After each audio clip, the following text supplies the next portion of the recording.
Chères sœurs, vous êtes de vraies héroïnes. Vous nous donnez la vie, vous prenez soin de nous, vous nous élevez dans ce monde, vous faites de nous des hommes. Et après, vous tenez nos foyers, vous portez notre semence, vous éduquez nos enfants et vous vous occupez de nos maisons tout en nous aidant à bâtir nos rêves. Aucun homme ne peut porter le fardeau qu'une femme porte toute sa vie. Vous incarnez la douceur, la tendresse, la sensualité, mais aussi le courage, la constance et la force. Vous êtes simplement l'être le plus puissant sur Terre, mais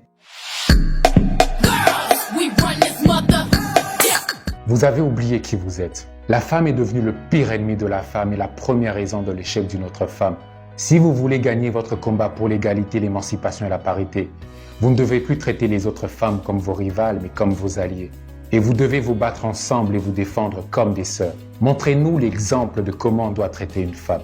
Ne cherchez pas l'émancipation et la parité que dans des choses qui vous arrangent. La parité, ce n'est pas simplement d'avoir le droit de faire autant de mal que les hommes ou d'être aussi infidèle que nous. Cherchez votre émancipation dans des choses qui vous rendent plus fort et qui font grandir notre société. Vous venez dans toutes les tailles, toutes les formes et les couleurs. Ne laissez jamais personne vous dire que vous n'êtes pas assez ou que vous n'avez pas de valeur.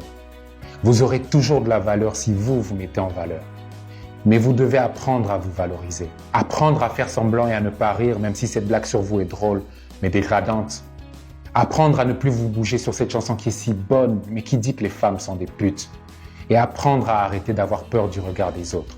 Vous n'êtes pas capable de prendre un appart et d'aller vivre seul à 35 ans parce qu'on est des bantous et que c'est mal vu pour une jeune femme qui n'est pas mariée de quitter chez ses parents ou que ça fait feu les hommes sérieux, alors que ça vous tue de rester chez papa et maman et de ne pas avoir votre propre vie. Tout ça à cause de ce que vos tantes, vos copines, vos ennemis, vos collègues, la société va penser de vous. Mais elle est où la société quand vous êtes seul en train de pleurer parce que votre vie s'effondre? Vous commencez par être la fille de quelqu'un. Ensuite, vous devenez la femme de quelqu'un. Et pour finir, la maman de quelqu'un. Mais quand est-ce que vous êtes quelqu'un? Quand est-ce que vous vivez pour vous et vous expérimentez vos propres décisions? Si le salut est individuel, alors les choix que vous faites devraient aussi être individuels. Être belle est devenu votre boulot à plein temps. Make-up à outrance, cabello, lace wig, faux cils et faux ongles, lentilles de contact bleues et vertes pour vous redonner confiance en vous. Vous êtes tellement busy à être belle que vous n'avez plus le temps de travailler sur votre intelligence et votre croissance spirituelle. Des frisants, cheveux lisses, éclaircissants vous rendent tellement belle, mais vous font aussi un peu oublier vos racines. Et c'est quand on lui arrache ses racines qu'un arbre meurt. Vous enviez des femmes dont les cheveux tombent de nature, alors que Dieu vous a donné des cheveux qui s'élèvent de nature. Vos objectifs de vie sont Mac, Vuitton, iPhone, Gucci, Dubaï, Hermès, Louboutin. Je pense qu'aucune femme ne devrait rêver du nouveau sac Chanel, mais rêver d'être la nouvelle Coco Chanel.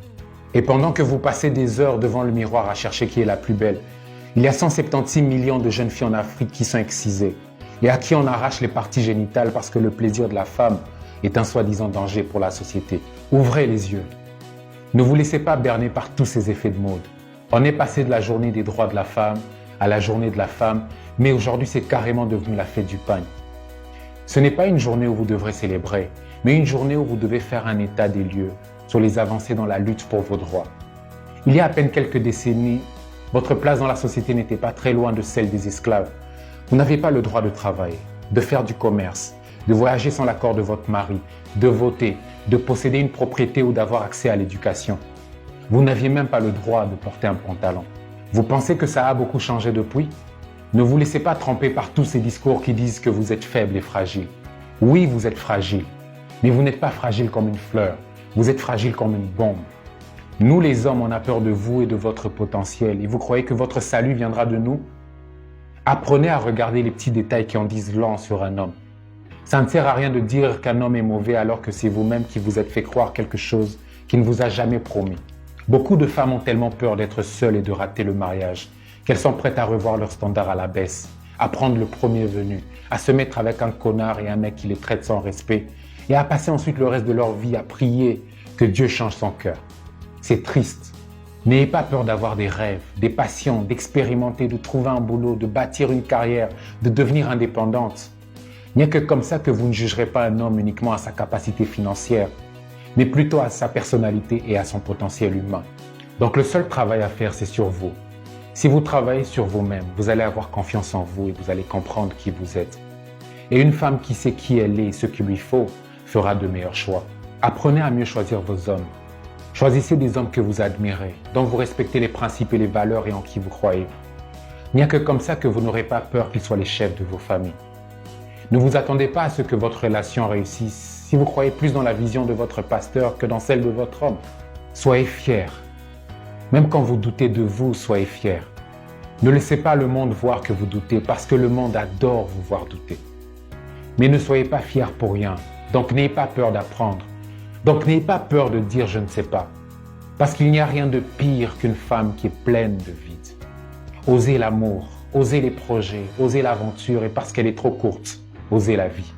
Et restez forte, même quand tout s'écroule autour de vous.